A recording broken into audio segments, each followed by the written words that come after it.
Essays on Untouchables and Untouchability Social by Babasaheb Ambedkar. Chapter 2. The House the Hindus Have Built. 1. Is there anything in particular in the social organization of the Hindus which is peculiar? An unsophisticated Hindu who is unaware of investigations conducted by scholars will say that there is nothing peculiar, abnormal, or unnatural in the organization of the society to which he belongs. This is quite natural. People who live their lives in isolation are seldom conscious of the peculiarities of their ways and manners. People have gone on from generation to generation without stopping to give themselves a name. But how does the social organization of the Hindu strike the outsiders, the non Hindus? Did it appear to them as normal and natural? Megasthenes, who came to India as the ambassador of the Greek king Seleucus Nicator to the court of Chandragupta Maurya, sometime about the year 305 BC, did feel that the social organization of the Hindus was of a very strange sort. Otherwise, he would not have taken such particular care to describe the peculiar features of this organization. He recorded, the population of India is divided into 7 parts. The philosophers are first in rank, but form the smallest class in point of number.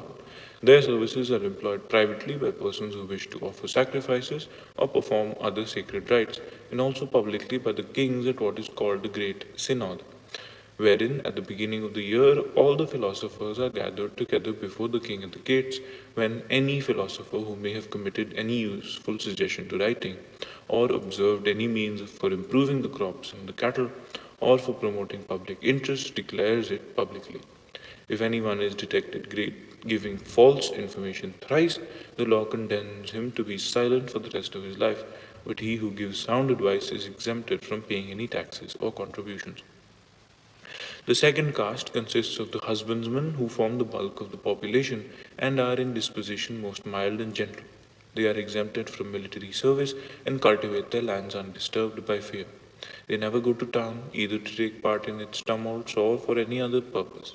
It therefore not infrequently happens that at the same time and in the same part of the country, men may be seen drawn up in an array of battle and fighting at risk of their lives, while other men close at hand are ploughing and digging in perfect security, having these soldiers to protect them.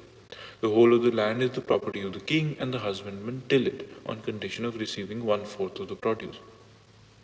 The third caste consists of herdsmen and hunters who alone are allowed to hunt and to keep cattle and to sell draught animals or let them out on hire.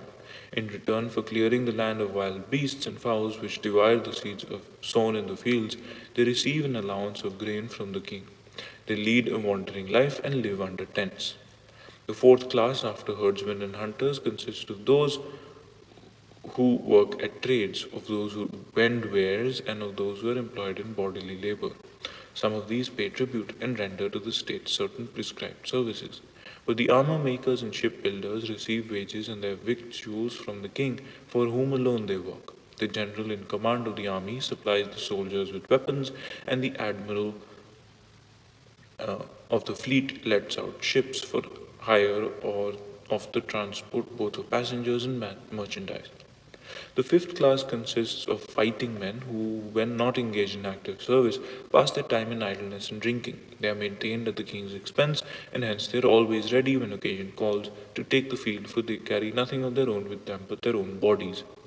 The sixth class consists of the overseers to whom is assigned the duty of watching all that goes on and making reports secretly to the king. Some are entrusted with the inspection of the city, and others with that of the army.